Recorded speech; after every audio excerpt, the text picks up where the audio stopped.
Hello guys, welcome to एजुगिरी। I hope all are doing great, all are fine and safe. अगर आप पहली बार एजुगिरी YouTube channel पर आए हो तो 6 PM पर हर रोज यहाँ पर द हिंदू का एनालिसिस होता है। द हिंदू एक बहुत ही इंपॉर्टेंट न्यूज़पेपर है कॉम्पिटिटिव एग्जाम्स के लिए। जिन भी कॉम्पिटिटिव एग्जाम्स है, करंट अफेयर्स है, तो उनको द हिंदू पढ़ना ही पड़ता है। एडिटोरियल्स, आर्टिकल्स हो गए, ठीक है ना, आपकी शॉर्ट न्यूज़ हो गई जो द हिंदू में आती है, अगर वो इम्पॉर्टेंट है, उसमें से क्वेश्चन निकल सकता है, तो वो सब कुछ यहाँ पर डिस्कस होगा। सिर्फ और सिर्फ एक्सप्लेन ही नहीं किया जाता है, यहाँ पर आपको एक्सप्लेनेशन के टाइम पर पूरी की पूरी बैकग्राउंड न्यूज़ समझाई जाती है कि न्यूज़ जो है, आज की न्यूज़ है ये, ठीक है ना। फॉर एग्जांपल इजराइल पैलेस्टीन का इशू है, तो उसका पिछला आपको सारा कंटेक्स्ट दिया जाएगा ताकि आपको बहुत आराम से आज की न्यूज़ समझ में आ जाए, कोई भी डाउट्स नहीं हो, ठीक है। उसके बाद आपके नोट्स बनवाए जाते हैं। मैं नोट्स बनाती हूँ, आप कॉपी करते हो जो नोट्स मैं लिखती हूँ। Yes, this is what we do. और लर्निंग बहुत अच्छे से होती है, लर्न करवाने की पूरी कोशिश होती है। फनी ट्रिक्स मैं लगवाती हूँ पूरे अच्छे, ठीक है ना, जहाँ जहाँ लग सकते हैं, ठीक है। एंड प्लस रिविजन के लिए आपको नोट्स मिल जाते हैं, राइट। अब यहाँ पर अगर आप रेगुलर हैं हमारे साथ तो MCQs जो हैं वो आपको बहुत हेल्प कर सकते हैं। loggery.in पर ये अवेलेबल होते हैं, ठीक है ना। यहाँ पर आपकी एक्स्ट्रा न्यूज़ भी कवर हो जाती है अदर सोर्सेज से, एक्स्ट्रा सोर्सेज से, और द हिंदू बेस्ड क्वेश्चंस तो कवर ही होते हैं। वन शॉट्स भी मिलते हैं करंट अफेयर्स के, उनके बारे में थोड़ी देर में बात करेंगे। चलिए स्टार्ट करते हैं आज का सेशन। अगर आपको सेशन अच्छा लगे तो इस वीडियो को लाइक कर देना, चैनल को सब्सक्राइब कर देना और बेल नोटिफिकेशन ऑन कर देना। चलिए स्टार्ट करते हैं आज का session. First and foremost, IRDAI full form. देखो, फुल फॉर्म जो है ना, जितने भी आपके जुडिशरी के रिटन एग्जामिनेशंस हैं वहाँ पर ये बहुत ज़्यादा पूछा जाता है। लॉ एंट्रेंस एग्जाम्स के अंदर भी ये बहुत ज़्यादा पूछा जाता है, स्पेशली MHCT, जितने भी MHCT के एग्जाम्स हैं वहाँ पर बहुत ज़्यादा पूछा जाता है। PU 5 ईयर के एग्जाम में फुल फॉर्म्स पूछी जाती है और बाकी सारे एग्जाम्स के लिए भी याद करें, बट हाँ, यहाँ वालों को तो फुल फॉर्म्स रटनी ही पड़ेंगी, बाकी सबको भी याद तो करना है, ठीक है ना। जब मैं बोलती हूँ कि ये इंपॉर्टेंट है फॉर दिस एग्जाम, इसका मतलब ये कि इसको तो नहीं छोड़कर जा सकते, आप इसको लीनियंटली नहीं ले सकते। वैसे तो लेना नहीं चाहिए, बट आई नो बहुत बच्चे लेते हैं, तो मेरे को बताना पड़ता है। यहाँ पे IRDAI removes age limit for purchasing, age limit for purchasing health insurance policies, health insurance policies with effect from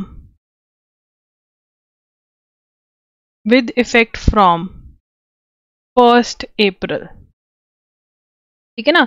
with effect from 1st April जो है, इंश्योरेंस पॉलिसी जो होगी उसके ऊपर कोई एज लिमिट नहीं होगी, भाई इसके बाद वालों को नहीं मिलेगी। तो क्या पहले एज लिमिट थी? Yes, earlier there was an age limit, earlier age limit of 65 years to buy new, old को renew करवा रहे हो, ठीक है, to buy new health insurance policy। अगर new health insurance policy bye करनी है तो 65 years was the age limit, ठीक है ना। तो अब इससे क्या हुआ, सीनियर सिटीजन जो 60+ हैं, ठीक है ना, उनके लिए भी बेनिफिट्स जो हैं वो दिए जा रहे हैं। IRDAI directive. अब IRDAI की मैंने इतना भाषण दिया कि फुल फॉर्म याद करो, वो तो लिखी नहीं हमने, चलो लिख लेते हैं। Insurance regulatory and development authority of India.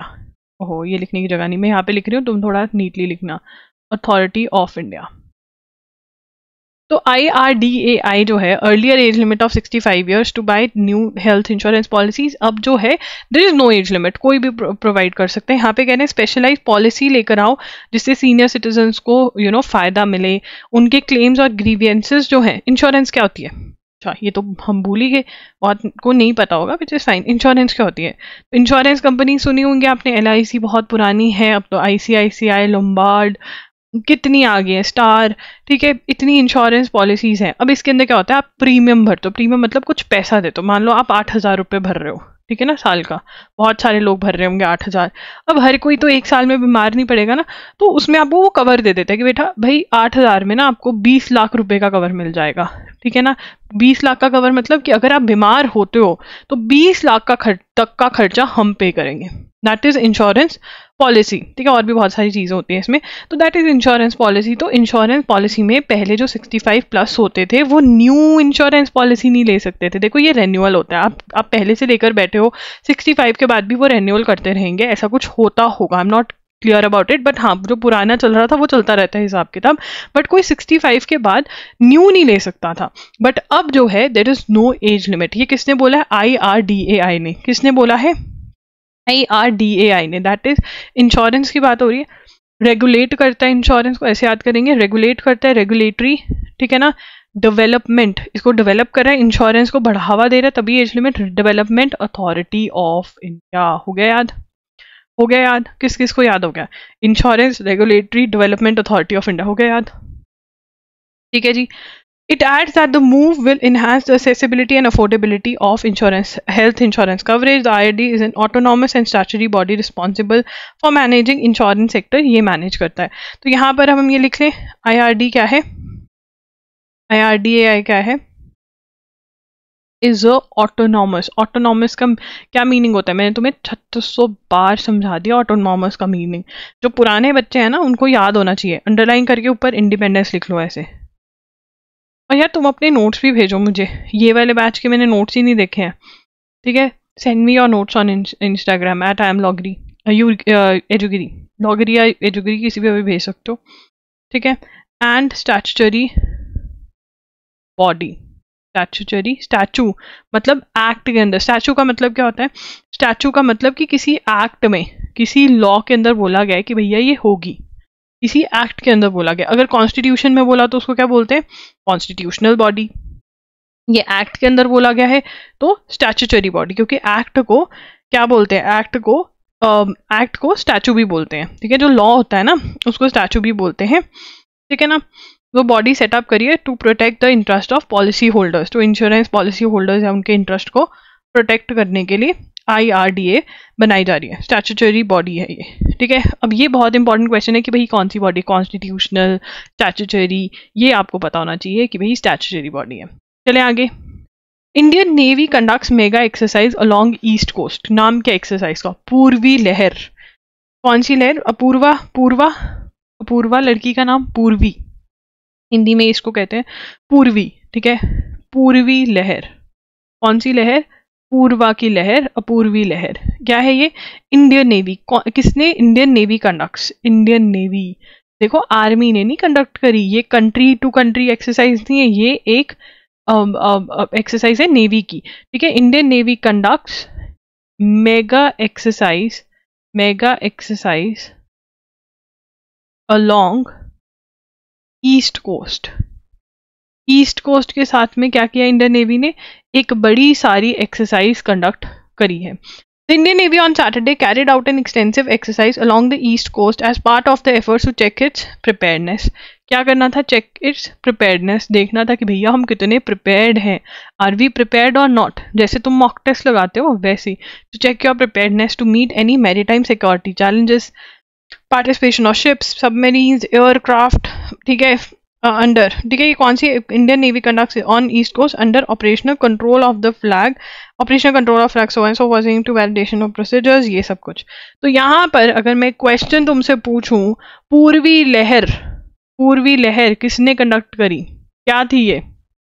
Exercise थी जो नेवी ने कंडक्ट करी है, ठीक है ना? कहाँ पर? ईस्ट कोस्ट पर। ये दो चीज़ें याद हो जाएंगी। टू चेक प्रिपेयर्डनेस, कि भैया हम कितने प्रिपेयर्ड हैं। ये ऐसे बनते हैं शॉर्ट नोट्स, जो तुम कहते हो ना पेपर से पहले Purvi Lahar, navy, east coast, to check preparedness, ये वाली इतनी अगर तैयारी अगर तुम रिवाइज कर लोगे ना, तो ये 4 पॉइंट्स तुम पढ़ लोगे पेपर से पहले, 1 मंथ पहले, 10 डेज पहले, इतने नोट्स अगर पढ़ोगे ना 1 डे पहले, तो भैया बहुत सही तैयारी हो जाएगी। तो शॉर्ट नोट्स भी बनाने हैं एग्जाम से पहले, ठीक है? ये नोट्स को रिवाइज भी करना है। आगे चलेंगे। The 4th meeting of inter governmental negotiating committee to develop international legally binding instrument on plastic pollution. Plastic का बहुत पॉल्यूशन होता है, ठीक है? अगर आप कभी तमिलनाडु वाली साइड विजिट करो तो वहाँ के जो हिल स्टेशंस हैं वहाँ पर प्लास्टिक की बड़ी बॉटल्स अलाउड नहीं है, ना ही छोटी वाली अलाउड है। यू हैव टू टेक दो बड़ी वाली होती है ना, कैंपर टाइप बॉटल, कैंपर से थोड़ी छोटी, बट हाँ बड़ी वाली बॉटल होती है वो अलाउड है। आप देखोगे वहां इतनी क्लीनलीनेस है, इट इज सो क्लीन। ये पानी के बॉटलों ने इतना बुरा हाल किया हुआ है। So plastic is one major reason of pollution, ठीक है। तो उसको कैसे खत्म किया जाए ये बात करते हैं। कंट्रीज मिलती हैं, और इस बार कहाँ पे मिल रही है? टोरंटो कनाडा में। टोरंटो कनाडा ही मिल रही है ना, एज फार एज मुझे याद, हाँ टोरंटो कनाडा में मिल रही हैं, ठीक है। क्या करेंगे? ये प्लास्टिक पॉल्यूशन के बारे में हम बात करेंगे, ठीक है ना। यही प्लास्टिक जो है हमारी वाटर बॉडीज में चला जाता है, ओशन में पहुंचकर वाटर एनिमल्स जो वहां पर है, एक्वेटिक एनिमल्स, उनको तंग कर रहा है। हमारी बॉडीज में पहुंच चुका है माइक्रो प्लास्टिक। तो yes, plastic is not a good thing. तो उसके अंदर ये legally, internationally legally binding instrument कुछ डेवलप करना चाहते हैं, उसके ऊपर मीटिंग कर रहे हैं, ठीक है ना। प्लास्टिक पॉल्यूशन पे मीटिंग कर रहे हैं कनाडा में। This meeting is being held pursuant to the resolution adopted by the resumed 5th session of UN environment assembly which request the UN environment programme UNEP to convene a INC to develop an international legally binding instrument on plastic pollution। कुछ international instrument बनाना चाहते हैं legally binding, ताकि जो countries हैं वो उसके ऊपर laws लेकर आए, कुछ करें प्लास्टिक का, ठीक है ना। तो यहाँ पर क्या, कहाँ पर मीटिंग हो रही है? सबसे पहला question, where is the meeting happening? कहाँ पर हो रही है? तो इंटरगवर्नमेंटल नेगोशिएटिंग कमिटी। क्या है ये? इंटरगवर्नमेंटल नेगोशिएशन कमिटी बैठ रही है। Committee meeting to be held in Toronto Canada, ठीक है ना। यहाँ पर मीटिंग होगी, ठीक है जी। Okay fine. क्या करना है इसके अंदर? UNEP to convene the meeting, to develop an internationally legal, international legal binding instrument on plastic pollution। Plastic pollution पे लीगली बाइंडिंग इंस्ट्रूमेंट, डॉक्यूमेंट जो है वो बनाना है, ये बोल रहे हैं ये। इस बार की मीटिंग कहाँ पर हो रही है? जोर से बोलो। टोरंटो कनाडा, ठीक है। टोरंटो कनाडा में हो रही है। क्या करना है भाई? प्लास्टिक को कैसे कंट्रोल किया जाए उसकी मीटिंग करनी है। उसका एक लीगल इंस्ट्रूमेंट, मतलब कोई डॉक्यूमेंट, कन्वेंशन, ये सब कुछ बनाना है। ये बनाना है कि भैया ये फॉलो करें वर्ल्ड। अब यहाँ पर यूनेप की फुल फॉर्म बहुत ही इंपॉर्टेंट, यूएन क्या है? UN environment Programme. क्या है? यूएन एनवायरनमेंट प्रोग्राम, ठीक है ना। दोबारा से बोलूंगे, एब्रीविएशंस किसके लिए इंपॉर्टेंट है? MHCET PU 5 years, ठीक है ना, और जुडिशरी के मेंस वाले बच्चे, ठीक है ना, या फिर जो स्टेट के एग्जाम देते हैं उन बच्चों के लिए भी इंपॉर्टेंट है। मेंस के अंदर सीधा दे देता है यूनेप का फुल फॉर्म बताओ। तुमको तो रट्टा मार के जाना, ऑप्शंस भी नहीं देंगे। जुडिशरी वालों को, जो लॉ एंट्रेंस वाले हैं, उनको ऑप्शंस मिलेगा, राइट। बाकी सबके लिए इट इज इंपॉर्टेंट कि टोरंटो कनाडा में ये हुआ था, चाहे वो डिफेंस एग्जाम वाले हैं, चाहे वो लॉ वाले हैं, इट इज इम्पॉर्टेंट, या फिर वो स्टेट यूपीएससी के हैं, यूपीएससी के हैं, इंपॉर्टेंट क्वेश्चन है ये। आगे चलेंगे। India chooses to regulate not ban single use plastic. अब यहाँ पर ना न्यूज आई है कि भैया इंडिया जो है उसको बैन नहीं कर रहा है प्लास्टिक को, कि बैन की खत्म कर दो, कि अब प्लास्टिक यूज ही नहीं करना है, प्लास्टिक किसी के हाथ में दिखे तो उसको टांग देंगे, नहीं। इंडिया कह रहा है उसको रेगुलेट करो। इंडिया कह रहा है कि रूल्स निकालो कि कम पॉल्यूशन हो सके, कुछ ऐसा करो। Ahead of week long negotiation involving 192 countries that are expected to begin in Toronto, Canada next week on getting the globe to progress on eliminating plastic pollution, India is in favor of regulating and not eliminating single-use plastic। अब यहाँ पर मैं एक और point बना लूंगी, एक अलग से हेडर दे दूंगी। इंडिया क्या कह रहे हैं? India is in favour of regulating. मतलब जैसे अगर बच्चे को कहीं बाहर भेजा हुआ है और बच्चा बिगड़ रहा है, ठीक है, बच्चे को स्कूल भेज रहे हैं, ठीक है, और वो बच्चा बिगड़ रहा है, ठीक है ना, तो माँ बाप क्या बोलेंगे? माँ कहेगी कि चलो ऐसा करते हैं, इसको स्कूल तो भेजना बंद नहीं करेंगे, इसको हम समझाते हैं, इसको हम कुछ रूल्स एंड रेगुलेशंस करते हैं। और बाप क्या बोलेगा कि बंद कर दो इसका, कुछ नहीं करेगा ये, ठीक है ना। तो वैसे ही इंडिया कहते हैं चलो प्लास्टिक को रेगुलेट करते हैं, नॉट एलिमिनेट, बैन नहीं करते। तो एलिमिनेट मतलब खत्म, मतलब बैन, ठीक है ना। Ban single use plastic. Single use plastic कौन सा होता है? तो मार्केट गए, सब्जी लेकर आए, सब्जी वाले भैया से प्लास्टिक का लिया, सब्जी निकाल के धोली, प्लास्टिक क्या डस्टबिन में, या फिर उसको कुछ तो रीयूज भी कर लेते हैं, ऐसा भी नहीं है, बट हाँ वो सिंगल यूज होता है, इधर उधर फेंक देते हैं, वो बाद में फट भी जाता है 2-3 यूज के बाद। तो सिंगल यूज प्लास्टिक हो गया, इंडिया वालों के 2-3 वाला यूज हो गया। According to an analysis of various single use plastic, जो पेटियां होती है ना उसको कवर करते हैं, रैप करते हैं पैकेजिंग के लिए, वो तो सिंगल यूज होता है ना, तो वो प्लास्टिक खराब करता है, ठीक है ना। According to analysis various countries, तो यहाँ पर किसी ने रिपोर्ट लिखी है, रिपोर्ट हमें इंपॉर्टेंट नहीं है। In 2022 India brought into effect plastic waste management amendment rules that ban 19 categories of single use plastic. India ने 19 कैटेगरीज बैन किया हुआ है। These are defined as disposable goods that are made with plastic but are generally used and throw after single use and include plastic cups, spoons, earbuds, decorative thermocol wrapping or packaging film used to cover sweet boxes, cigarette packages, plastic cutlery. अब यहाँ पर वो कह रहे हैं India ने थोड़ी बहुत, मतलब इंडिया कंप्लीटली उसको बैन नहीं कर रहा है, इंडिया रेगुलेट कैसे कर रहा है। इंडिया की क्या लिखेंगे यहाँ पर, plastic waste management, plastic waste management amendment rules 2023 that came into effect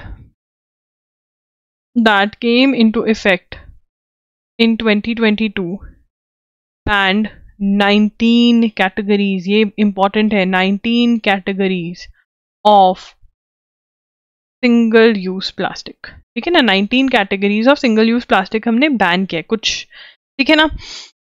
अब इसके अंदर तो इंडिया इसमें यकीन रखता है। The CSC analysis opted zero draft, ठीक है, has opted for language in, ठीक है ठीक है ठीक है। अब यहाँ पे US also takes a similar stand, US भी यही कह रहा है, US also takes similar stand, मतलब यूएस भी यही कहता है कि भैया इसको रेगुलेट करो, बैन मत करो। European Union for instance has propose that all countries restrict the making and selling of these categories. United States also has a position closer to that of India and is not in favour of, ठीक है ना। US also takes same stand जो India का ले रहा है। चलो इसी चीज में तो यूएस से इंडिया के साथ खड़ा हो रहा है और यूरोप के साथ नहीं। तो यूरोपियन यूनियन जो है, European union has proposed that all countries, वैसे एक बात है, जितना यूएस से, कनाडा, यूके, यूरोप वाले प्लास्टिक की, मतलब ये तो बर्तन ही नहीं धोते हैं भाई। हमारे घर में तो है ना कि भाई कोई गेस्ट आ गया तो उसको बर्तन, मतलब बढ़िया वाले बर्तन निकालेंगे, उसमें खिलाएंगे, क्रॉकरी व्रॉकरी, ये तो यूज एंड थ्रो वाले निकाल लेते हैं जब इनके घर कोई आता है। फिर ये कहेंगे तुम्हारे पास तो हेल्प है, अरे भाई कभी कभी हेल्प भी नहीं होती, खुद भी धोते हैं। और फिर ये हमको बोल रहे हैं कि तुम प्लास्टिक बैन कर दो। भाई तुम्हारे यहाँ तो बैन ही होना चाहिए सच में, ठीक है। और जो तुम्हारे यहाँ, तो यूरोपियन यूनियन कह रहा है कि बिल्कुल ही बंद कर दो, ठीक है ना। हाँ ठीक है, तो समझ में आ गया क्या है। सबसे पहला क्वेश्चन क्या बन सकता है कि भैया ये मीटिंग जो प्लास्टिक बैन करने का, कराने का, प्लास्टिक मैनेजमेंट पे, प्लास्टिक पॉल्यूशन पे लीगल डॉक्यूमेंट बनाना है इंटरनेशनल का, वो कहाँ पर हो रही है इस बारी? टोरंटो कनाडा में। इंडिया का क्या विचार है? इंडिया कह रहा है रेगुलेट करो, बैन नहीं करना। वैसे कुछ प्लास्टिक इंडिया ने बैन किए थे 2022 में, 19 टाइप्स के, 19 कैटेगरीज, ठीक है। यूएस का भी सेम ही है कि भैया बैन मत करो, रेगुलेट करो। यूरोपियन कहता है कि बैन करके काम खत्म करो, ठीक है। SC to consider uniform norms of advocate bodies. जो एडवोकेट बॉडीज हैं, बार एसोसिएशंस होती हैं, हर स्टेट के अंदर बार एसोसिएशंस है, हर डिस्ट्रिक्ट के अंदर बार एसोसिएशंस है, हर कोर्ट की अपनी अपनी बार एसोसिएशंस है। तो सुप्रीम कोर्ट ने क्या कहा है? सुप्रीम कोर्ट के लेकर आए इन re strengthening of institution of bar association. क्या नाम है केस का, ये याद करना पड़ेगा। Supreme court decided Supreme Court has आएगा बीच में, has decided to consider framing guidelines for advocates association across the country, ठीक है ना, in a bid to make their admission regulations uniform and democratic, ठीक है ना। मतलब जो उनकी एडमिशन रेगुलेशंस है, कौन उसका मेंबर बन सकता है, कितने पैसे, बहुत पैसे लेते हैं भाई ये लोग, मतलब सच में। In re strengthening of the institution of bar associations, ठीक है ना। The court impleaded major bar association as members, तो ये रूल बनाएंगे, ठीक है ना, कि भैया एडमिशन के क्या, lay down broad guidelines that may be followed for strengthening and enhancing status and functioning of bar association, ठीक है ना। तो एडवोकेट्स की जो लॉयर्स की एसोसिएशन होती हैं, ठीक है, जिसमें ये चाय बिस्किट खाते हैं, तो उसका ऊपर रेगुलेट करेगी Supreme Court. What are the new green credit programme rules. अब यार यहाँ पे ना एक डीप सांस ले लो क्योंकि ये लंबी न्यूज़ है, ठीक है ना, ड्रामे नहीं करने की, इतनी डिटेल में थोड़ा क्वेश्चन आ जाएगा बेटा, आ जाएगा, फिर तुम वहाँ पे रोने लग जाओगे, हमारा काम ही रोना है, कभी तो खुश हो लिया करो जिंदगी में, ठीक है। यहाँ पर लिखेंगे अच्छी अच्छी हैंड राइटिंग में, सुंदरू सुंदरू में, ग्रीन क्रेडिट प्रोग्राम, क्या लिखेंगे, ग्रीन क्रेडिट प्रोग्राम, हरा भरा क्रेडिट मिलेगा, है ना, हरा भरा कबाब जैसा। तो ग्रीन क्रेडिट प्रोग्राम क्या है, तो यहाँ पर on April 12 the environment ministry issued guidelines on its green credit programme, ठीक है ना, GCP लिख लेते हैं, ठीक है। 2 months after it had prescribed rules governing the first initiative, afforestation, modifying the rules, and officials said will prioritize the restoration of ecosystem over mere plantation of trees। अब green credit program system है क्या, चलो यहाँ पर एक clean slide ले लेते हैं, ठीक है ना। हाँ मेरी क्लीन स्लाइड कहाँ गई, भाग गई, इधर गई भैया, ये रही, हाँ ठीक है, दिख रहा है सबको। ग्रीन क्रेडिट सिस्टम क्या है, ग्रीन क्रेडिट प्रोग्राम, तो यार देखो यहाँ पर ना 2 से 3 चीजें हैं। देखो अब यहाँ पर ये क्या कह रहे हैं कि एक, मान लो तुमने कोई जमीन थी उसको फॉरेस्ट से नॉन फॉरेस्ट्री पर्पसेस के लिए लगा लिया, है ना, वहां पर फॉरेस्ट था, है ना, वहां पे पेड़ पौधे उगे हुए थे, ठीक है ना, तुमने उनको काटा, तुमने उनको कट किया, ठीक है ना, रिमूव किया, और उस पर तुमने अपनी फैक्ट्री लगा ली या वॉट, तुमने अपना कोई इंडस्ट्री या वॉट कोई भी काम स्टार्ट कर दिया, मतलब बेसिकली पेड़ रिमूव कर दिए फॉरेस्ट पर्पसेस से। ये जो ज़मीन थी ये नॉन फॉरेस्ट्री पर्पसेस के लिए यूज़ होने लगी, तो भैया नुकसान है इन्वायरमेंट का, बिल्कुल नुकसान है, बिल्कुल नुकसान है ना इन्वायरमेंट का। तो अब यहाँ पर सरकार, गवर्नमेंट इस सिचुएशन में क्या कहती है कि तुम जितना लैंड तुमने लिया है यहाँ पर उतना ही लैंड तुमको परचेज करके देना पड़ेगा, ठीक है ना, और तुमको ट्रीज लगाने के लिए एक्सपेंस देना पड़ेगा, खर्चा देना पड़ेगा। और एक बॉडी जो है, ठीक है ना, ये प्राइवेट बॉडी हो सकती है, बट अल्टीमेटली एक प्राइवेट बॉडी इन्वॉल्व होगी जिसमें वो कंपनी हो सकती है, ठीक है ना, या कोई इंडिविजुअल हो सकता है जो इसमें इन्वॉल्व होगा कि इस लैंड पे वो करे। और जो स्टेट फॉरेस्ट डिपार्टमेंट, देखो बीज कौन लगा के जाएगा, मतलब सीड्स कौन लगाएगा, तो मैं नहीं, वो स्टेट फॉरेस्ट डिपार्टमेंट वाले लगाएंगे। उनको शक है कि ये कंपनी इंडिविजुअल वाले कहीं ये बीज नहीं लगाए, सीड नहीं लगाए इन्होंने, तो बीज बोया ही नहीं इन्होंने, ठीक है। तो समझ में आ रहा है, इसको दोबारा रिवाइज मारते हैं। कोई फॉरेस्ट लैंड उसको नॉन फॉरेस्ट पर्पस के लिए लगा दिया, तो तुम्हें क्या करना पड़ेगा, पाप किया है, इंडस्ट्री लगाई है, तो पुण्य कैसे करोगे, कि लैंड लोगे, उसके ऊपर लैंड परचेज करोगे तुम, ठीक है, उतना ही लैंड सेम, ठीक है, ट्रीज लगाने का एक्सपेंस दोगे, लैंड का खर्चा भी तुम दोगे, ट्रीज का खर्चा भी तुम दोगे, तो इसमें कोई कंपनी या इंडिविजुअल भी इन्वॉल्व होगी, प्लस स्टेट फॉरेस्ट डिपार्टमेंट आएगा ये पेड़ लगाने के लिए, ठीक है ना। और फिर कुछ सालों बाद एक अथॉरिटी होगी जो चेकिंग करने आएगी कि भैया पेड़ पौधे सही सलामत सही कर रहे हैं, तो अगर पेड़ पौधे बिल्कुल सही करे हुए तो ग्रीन क्रेडिट दिया जाएगा फॉर 1 ट्री, 1 ग्रीन क्रेडिट, ठीक है ना। तो ये होगा, ठीक है। अब एक तो ये हो गया पेड़ पौधे लगाने हैं, तो इनका ग्रीन क्रेडिट इनका हो जाएगा पूरा, फिर मतलब पेड़ पौधे अगर वो हो गए तो कहेंगे हाँ ठीक है तुमने सही कर दिया। अब दूसरी सिचुएशन है कि मान लो कोई फैक्ट्री है, कोई इंडस्ट्री है, वो पोल्यूशन बहुत कर रही है, वो पोल्यूशन बहुत कर रही है, ठीक है ना। अब उसको भी कहेंगे कि भैया तुमको इतने ग्रीन क्रेडिट्स चाहिए, ठीक है ना, अब तुम खराब कर रहे हो इन्वायरमेंट को, तुम इतने ग्रीन क्रेडिट्स दो। तो अब ये क्या कर सकते हैं, ये क्या कर सकते हैं, अब एक और चीज होगी, एक तो ऐसा होगा, एक होगा कि कंपनी और इंडिविजुअल्स, ठीक है ना, कोई भी लैंड जो सरकार के, हाँ यहाँ पे पेड़ लगा दो, ठीक है ना, वो लैंड लेकर उस पर ट्रीज लगा सकते हैं, और फिर अथॉरिटी चेक करके अगर कहेगी कि हाँ भाई पेड़ पौधे बढ़िया कर रहे हैं, तो वो ग्रीन क्रेडिट की तरह पे वो इस फैक्ट्री को बेच सकते हैं, ये कंपनी और इंडिविजुअल बेच सकते हैं इस फैक्ट्री को, और उसके ग्रीन क्रेडिट पूरे हो जाएंगे। तो ये है ग्रीन क्रेडिट प्रोग्राम। ठीक है, अब इसके नोट्स बनाएंगे, चलिए इसके नोट्स बनाते हैं। तो ग्रीन क्रेडिट प्रोग्राम का अगर हम नोट्स बनाएं तो यहाँ पर इन्वायरमेंट मिनिस्ट्री ने गाइडलाइंस इशू करे, 2024 पे आ जाते हैं, ठीक है ना। इन्वायरमेंट, इसको लिख लो, फिर आई विल मैं टेल यू क्या हुआ है। इन्वायरमेंट मिनिस्ट्री इशूड, फर्दर लिखना है, मतलब ये आ तो पहले ही क्या था, हम आज पढ़ेंगे कब आया है ये वाला जो प्रोग्राम है, बट आगे की गाइडलाइंस इशू करी कि इसको कैसे इम्प्लीमेंट करना है, ठीक है ना।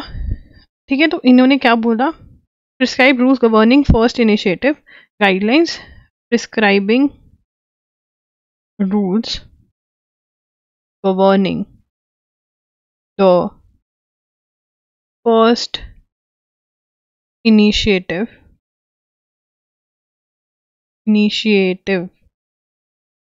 that is afforestation। तो यहाँ पर ये जो ग्रीन क्रेडिट प्रोग्राम है ये आ गया, ठीक है ना। उसके बाद 2024 में इसके लिए रूल्स निकाले गए, गाइडलाइंस निकाली गई, रूल्स निकाले गए, ठीक है ना।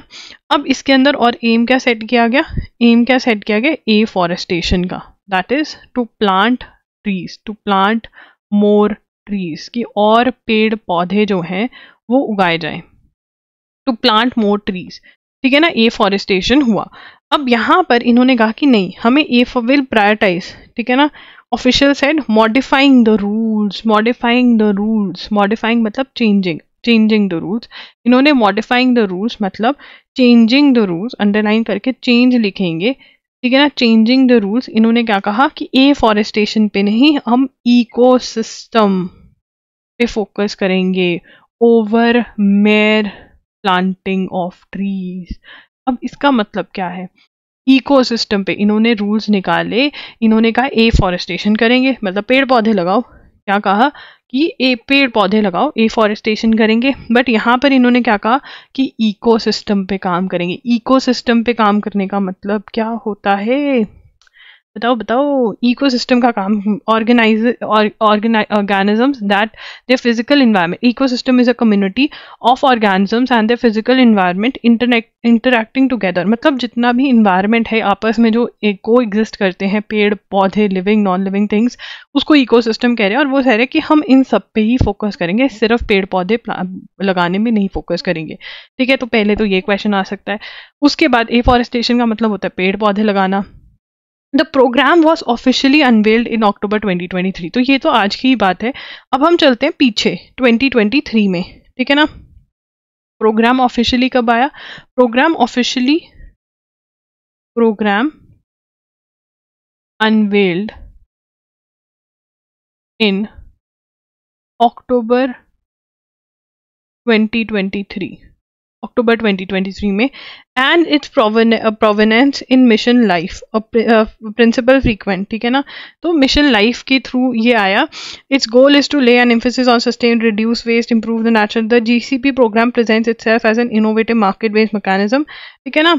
तो कैसे लाइफ का हमने ये पढ़ा भी था कि लाइफ क्या है, वो सब मैं तुम्हें लिखवा चुकी हूँ ऑलरेडी। तो लाइफ का मतलब कि life style in according to our earth, कि हम अर्थ के हिसाब से जिए।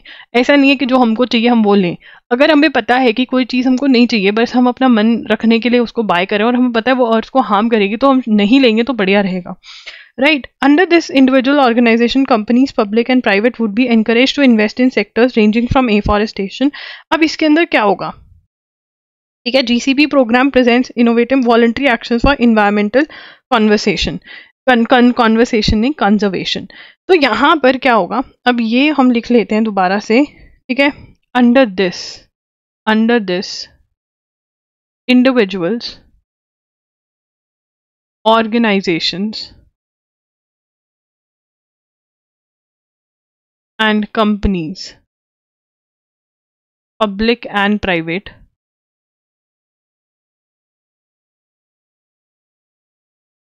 would be encouraged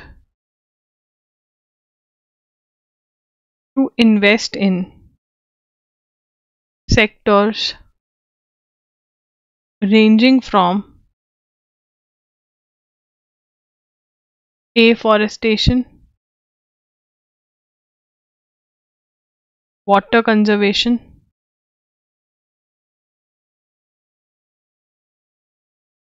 stemming air pollution, etc. मतलब बेसिकली ये सब, and in return receive green credits, मतलब इन सारे सेक्टर्स में काम कर सकते हैं और इनको फिर उसके ग्रीन क्रेडिट्स मिलेंगे जो ये आगे बेच सकते हैं, विच दे कैन सेल, ठीक है ना। अब यहाँ पे N autonomous body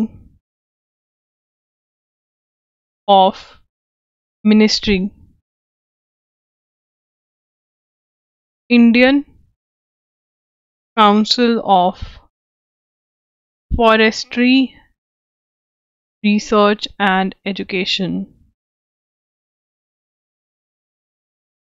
that is ICFRE, is in charge of the program. अब ये इंपॉर्टेंट है भाई, इंचार्ज कौन है, ठीक है ना। डिफाइन मेथोडोलॉजी, ये डिफाइन करेंगे, डिफाइन मेथोडोलॉजीज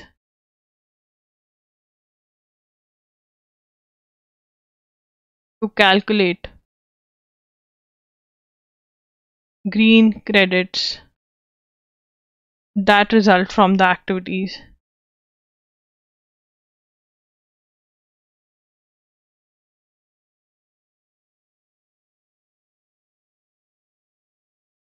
ठीक है ना, ग्रीन क्रेडिट्स कैसे कैलकुलेट करे जाएंगे, किसको कितने चाहिए होंगे, ये सारा जो है ये लोग प्रिस्क्राइब करेंगे।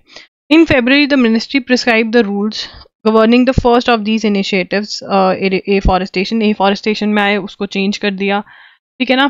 Companies, organisation and individuals could offer to pay for afforestation projects in specific tracts of degraded forest and wasteland, जो ऐसे ही पड़ा है, ठीक है, स्टेट्स जो है वो देंगी 2 years आफ्टर। तो इसके अंदर क्या होगा, 4th पॉइंट लिखेंगे, companies, organisations would offer to pay for afforestation projects in specific tracts of degraded forest and wasteland,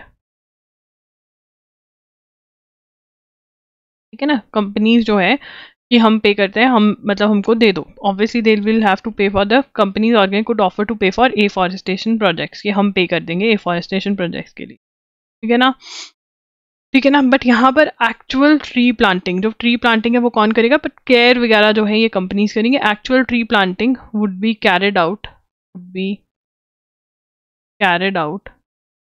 by state forest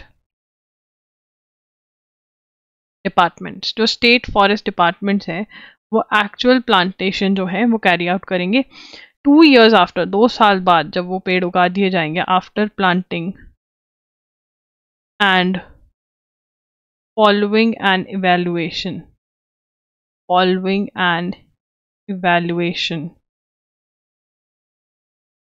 by ICFRE, each such planted tree would be worth 1 green credit, ठीक है ना। इसके बदले में आपको 1 green credit जो है वो मिल सकता है, ठीक है ना। समझ में आ गया क्या होगा। तो इसको दोबारा से एक रिवीजन मारते हैं। 2024 के अंदर गवर्नमेंट ने बोला कि हम ग्रीन क्रेडिट प्रोग्राम के रूल्स निकालते हैं और हमारा एम क्या है, एफॉरेस्टेशन। क्या बोला इन्होंने, इन्होंने क्या बोला, इनका एम क्या है, एफॉरेस्टेशन। ठीक है ना। बट उसके बाद इन्होंने चेंज कर दिया और कहा हम पूरे इकोसिस्टम पे काम करेंगे, because plants, animals, humans, environment, living things, non living things, ये सब रिलेटेड है। पहले तो एम चेंज किया इन्होंने अपना। उसके बाद इन्होंने 2023 में प्रोग्राम आया था लाइफ प्रोग्राम के साथ। अंडर दिस इंडिविजुअल ऑर्गेनाइजेशंस जो हैं वो इंकरेज करे जाएंगे कि वॉलंटरी ये लोग प्रोजेक्ट्स लें कि हाँ हम पेड़ पौधे लगाएंगे। ठीक है ना। Encourage to invest in sectors arranging from afforestation, पौधे लगाओ, वाटर कंजर्वेशन, इन सब में लगाओ। एंड जो भी ये सब कुछ करेगा, ठीक है ना, उसको ग्रीन क्रेडिट मिलेंगे। उसके बाद यहाँ पर Indian Council of Forest Research and Education जो है वो इसकी main incharge of the programme है। ठीक है ना। ये डिसाइड करेगी कैसे क्रेडिट सिस्टम जो है वो वर्क करेगा। उसके बाद एफॉरेस्टेशन प्रोजेक्ट्स जो हैं वो ले सकती हैं कंपनीज, ऑर्गेनाइजेशंस ऑन लैंड जो वेस्ट लैंड है उसके लिए ये लोग पे करेंगे। ठीक है ना। और जो एक्चुअल प्लांटिंग है वो कौन करेगा? स्टेट फॉरेस्ट डिपार्टमेंट करेंगे। ठीक है ना। और ICFRE जो है वो 2 साल बाद आएगी और चेक करेगी, इवेल्युएट करेगी कि पेड़ पौधे लगे हैं नहीं लगे। और उसके बाद 1 tree would be equal to, each planted tree would be equal to 1 green credit. ठीक है जी। उसके बाद The Hindu has learned that Forest Department of 13 states have offered 387 land parcels of degraded forest land worth nearly 10,983 hectares. Those who are successful in fulfilling the criteria will be given an estimate of the costs involved in afforestation. Public sector companies such as Indian Oil, मतलब जो cost involved है afforestation में उसमें वो पे करेंगे और उससे से उनको अपना profit मिलेगा। ठीक है। So this is what they are going to do. चलिए आगे चलते हैं। Why are sugary processed food harmful. हम इसके बारे में बात क्यों करें? नेस्ले वाला जो इंसिडेंट हुआ है, हम यहाँ पे बॉर्नविटा की बात करें कि बॉर्नविटा में भी बहुत सारा जो है वो सामान शुगर का ही है। Food Standards and Safety Authority told the Hindu once you germinate a grain, तो यहाँ पर हमें पता होना चाहिए FSSAI का फुल फॉर्म जो है वो क्या है। Again full form food standards, food का स्टैंडर्ड सही होना चाहिए, food Standards and Safety authority of India, food Standards and Safety authority of India. ठीक है। Regulations 2018 FSI said that only if total sugar is less than, ये लिखेंगे, food safety and standards, advertising and claims regulations 2018 said that only if total sugar is less than 5 gram per 100 gram in a product, it can claim to be low on sugar। ठीक है ना। कि लो on sugar तभी हो सकता है अगर said that only if total sugar is less than 5 ग्राम पर 100 ग्राम इन अ प्रोडक्ट। ठीक है ना। तभी ऐसा ये इंडियन रेगुलेशंस ये कहती हैं। इतना ही पता होना चाहिए हमें। What is the outlook on global economy? IMF जो है, इंटरनेशनल मॉनेटरी फंड जो है वो क्या कह रहा है? Release the latest global financial stability report on Tuesday warning about the risk of global financial system persistent to high inflation. Inflation का मतलब क्या होता है कि जो रेट्स ऑफ प्रोडक्ट्स हैं, जो रेट्स ऑफ प्रोडक्ट्स हैं वो बहुत ज़्यादा इंक्रीज हो रहे हैं। ठीक है ना। अगर हम कंपेयर करें लास्ट ईयर से, तो इन्फ्लेशन बढ़ रही है, तो वो कह रहे हैं वो अच्छा नहीं है। तो अभी इसको नोट नहीं करेंगे, ज़्यादा डिस्कस होगा तब नोट करेंगे।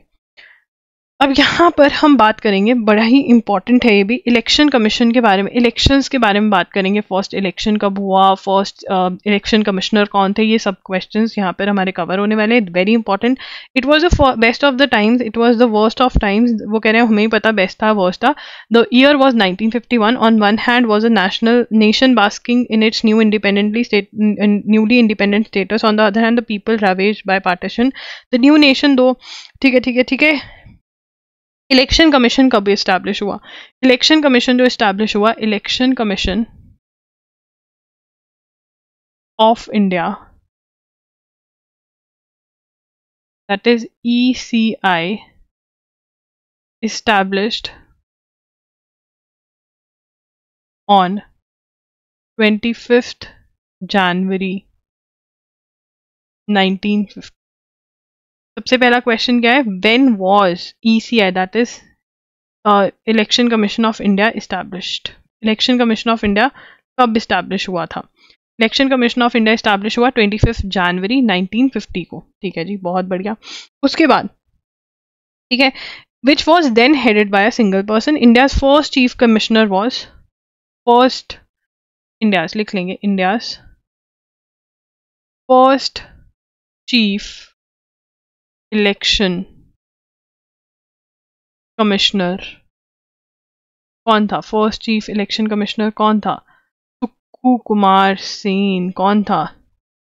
सुकुमार सेन। कुमार सेन, सुष्मिता सेन से कुमार, सुकुमार। ठीक है, Sukumar Sen.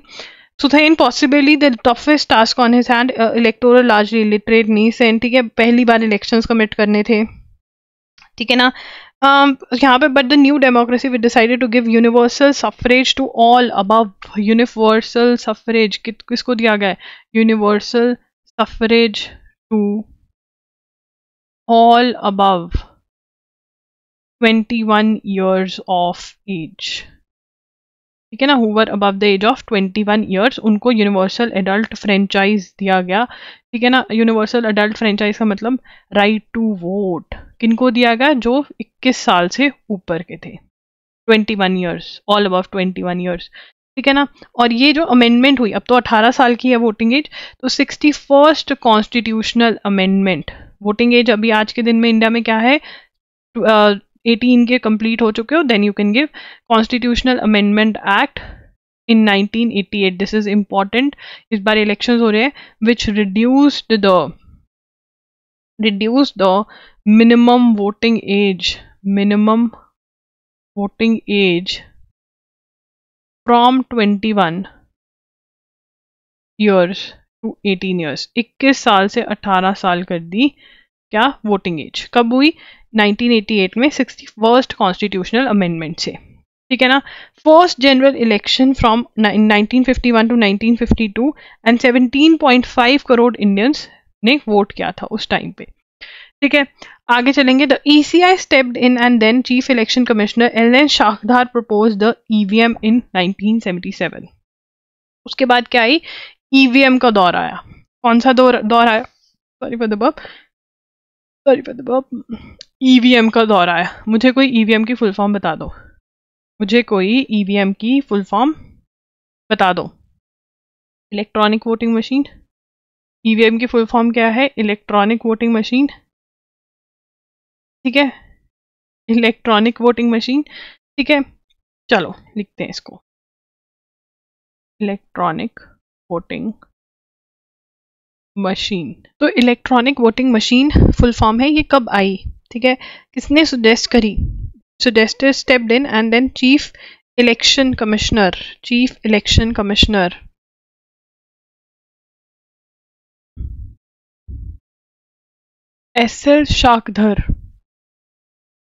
XL Shakdhar proposed EVM in 1977। और फिर Hyderabad based public sector undertaking PSU called the Electronics Corporation of India Limited ECIL under Department of Atomic Energy developed a prototype, मतलब एक फर्स्ट मशीन बनाई कि भैया ऐसा सा कुछ बन सकता है, मशीन प्रोटोटाइप इन 1979। ठीक है ना, 1979 के अंदर आई। It was used for the first time. कब यूज हुई EVM for the first time? Kerala में यूज हुई थी। It was used for the first time in 1982 in Assembly constituency assembly के स्पेलिंग गलत लिखे हैं, तुम सिंगल डालना L. Constituency of Paravur in Kerala, in Kerala, ठीक है ना। पहली बार यहाँ पर यूज हुई, कब यूज हुई? 1982 में। ये बहुत इंपॉर्टेंट क्वेश्चन है। उसके बाद सबको शक होने लगा कि भैया ये गलत तो नहीं है, तो वीवीपैट आ गया। VVPAT system to increase transparency and verifiability in the poll process in 2011 prototype was developed and demonstrated before the ECI. After multiple field trials in 2013 ECI approve the design of VVPAT. Fifth point क्या बनेगा? VVPAT. VVPAT that is, इसका full form क्या है? Voter verifiable, voter verifiable paper audit trail. ठीक है, क्या था ये? टू इंक्रीज ट्रांसपेरेंसी, ठीक है ना। तो ये कब लगाया गया? 2013 के अंदर, ठीक है। कंडक्टेशन government notified the VVPAT used in EVMs for the first time in by election of Nagaland. 2019 supreme court order mandatory VVPAT, ठीक है ना। सबसे पहले ये कब यूज करा गया था?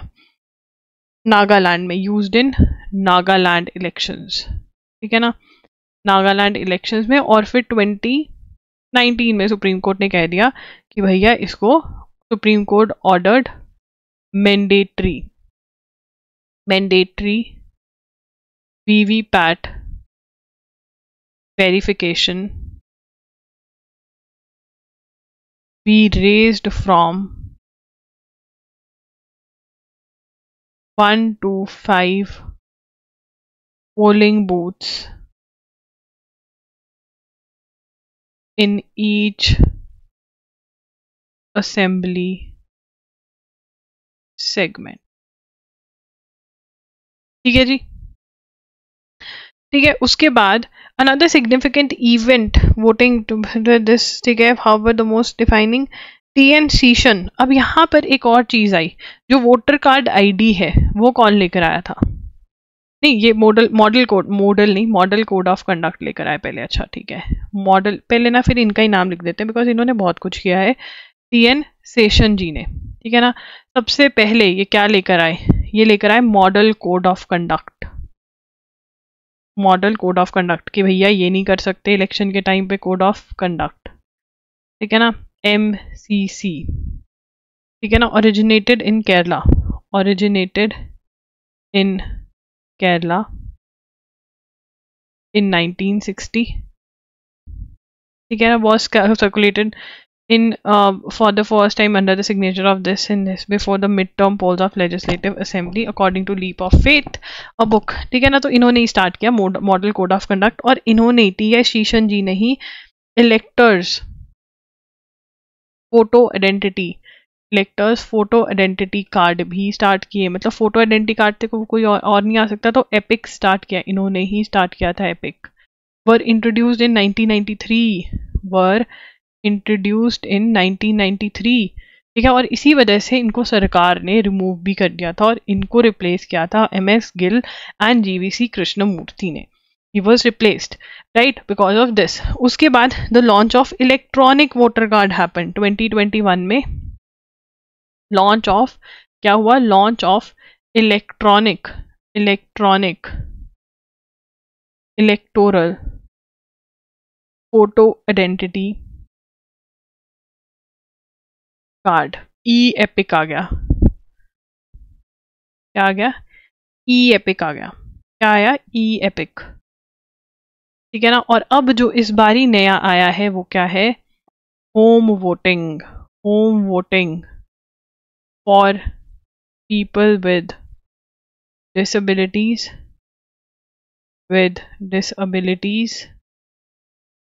and those above 85 years of age, ठीक है ना।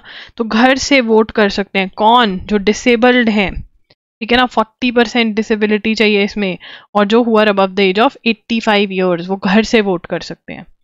उसके बाद यहाँ पर आया अपॉइंटमेंट ऑफ इलेक्शन कमिश्नर्स। दोबारा डिस्कस किया हुआ, ये हम बहुत बार डिस्कस कर चुके हैं, चीफ इलेक्शन कमिश्नर और इलेक्शन कमिश्नर की अपॉइंटमेंट, ठीक है। तो देखो 2023 में एक सुप्रीम कोर्ट की जजमेंट आई। सुप्रीम कोर्ट की जजमेंट ने कहा कि कौन सी कमिटी जो है चूज करेगी चीफ इलेक्शन कमिश्नर, और इलेक्शन कमिश्नर को चीफ जस्टिस ऑफ इंडिया होंगे उसके अंदर, ठीक है ना। Cabinet minister, sorry, prime minister of India होंगे, प्राइम मिनिस्टर ऑफ इंडिया होंगे, और लीडर ऑफ ऑपोजिशन इन लोकसभा होंगे, और लीडर ऑफ ऑपोजिशन इन लोकसभा होंगे, ठीक है ना। ये लोग जो होंगे, ये कमिटी जो है ये सिलेक्ट करेगी चीफ इलेक्शन कमिश्नर और इलेक्शन कमिश्नर, ठीक है। 2023 के अंदर ही लॉ आ गया, ठीक है ना, लॉ आया, पार्लियामेंट ने दिया, और यहाँ पे सीजीआई को रिप्लेस कर दिया कैबिनेट मिनिस्टर के साथ, ठीक है ना। और इन 2024 अरुण गोयल जो इलेक्शन कमिश्नर थे, Arun Goel was an election commissioner, he resigned. अब अपॉइंटमेंट होनी थी नहीं, तो न्यू अपॉइंटमेंट कैसे हुई? न्यू अपॉइंटमेंट इस कमिटी ने चूज करी है, ना कि जो सुप्रीम कोर्ट ने बोला था, ठीक है ना। तो न्यू इलेक्शन कमिश्नर्स कौन है और चीफ इलेक्शन कमिश्नर कौन है? न्यू इलेक्शन कमिश्नर्स जो हैं वो हैं ज्ञानेश कुमार और एस एस संधू, ठीक है जी। और चीफ इलेक्शन कमिश्नर तो ऑलरेडी थे, राजीव कुमार, ठीक है, ये याद रखना है, दिस इज इंपॉर्टेंट। आगे चलेंगे। द कोयम्बतूर बॉर्न एस्ट्रोफिजिसिस्ट, ठीक है ना, ये किस में आई है? टाइम्स की लिस्ट में आई है। प्रियम वादा, चलो एक काम करना, मैं करना भूल गई, इट इज वेरी इंपॉर्टेंट कि टॉप पे कौन है, फर्स्ट कौन आया है टाइम्स की लिस्ट में, ये पता करना है, ठीक है ना। She has works whose works on black holes, space वगैरह का है, वन ग्लोबल रिकॉग्निशन, ठीक है ना, is on time magazines list of 100 most influential people in 2024। अच्छा ठीक है, एक तो मैंने एक और नाम तुम्हें बताया था, मलिक डैश मलिक, ठीक है ना, रेसलिंग। मुझे बताओ कौन सी वो भी इसी लिस्ट में आई है, और फर्स्ट कौन आया? ये दोनों क्वेश्चंस तुम आंसर करोगे। लॉरेंस वोंग, लॉरेंस बिश्नोई बहुत फेमस हो रखे हैं, ये वोंग, ठीक है ना, लॉरेंस बोंग, कुछ भी लगा सकते हो, पीएम ऑफ सिंगापुर, ये नोट करना है। Law makers in US house of representatives on Saturday quickly pass legislation. तो यहाँ पर यूएस की लेजिस्लेशन, यूएस लॉज पास्ट, ठीक है ना। सबसे पहला किस पे पास किया है? Aid to Ukraine, aid to Ukraine मतलब पैसा प्रोवाइड करेंगे यूक्रेन को, ठीक है। फिर क्या करेंगे? Bolster, increase aid to Taiwan and Israel, Israel को भी पैसा देंगे, बहुत अमीर है यार ये, इतने देशों की हेल्प करेगा ये। अब ban on TikTok, ban on threatening, धमकी दे रहे हैं, threatening, ban on TikTok if it fails to divest from China, अगर पैसे चाइना में से निकाल कर नहीं आता क्या कर देंगे? टिकटॉक को बैन कर देंगे, यूएस कह रहा है ये, ठीक है। So guys that's it, 6 PM पे मिलेंगे ट्यूसडे को। आज संडे है, I know there was some news that needs to be done, ठीक है, वो मैं कर दूंगी for sure, don't worry about it, ठीक है। आज मैं थोड़ी सी बिजी हूँ इसलिए नहीं करवा रही हूँ। आपको कुछ भी खरीदना है तो आप loggery.in पर जा सकते हैं, MCQs, one shots, mock test, anything, ठीक है, लिंक्स डिस्क्रिप्शन बॉक्स में मिल जाएंगे। दैट्स इट, एजुगिरी signing off, I will see you super soon, bye, take care.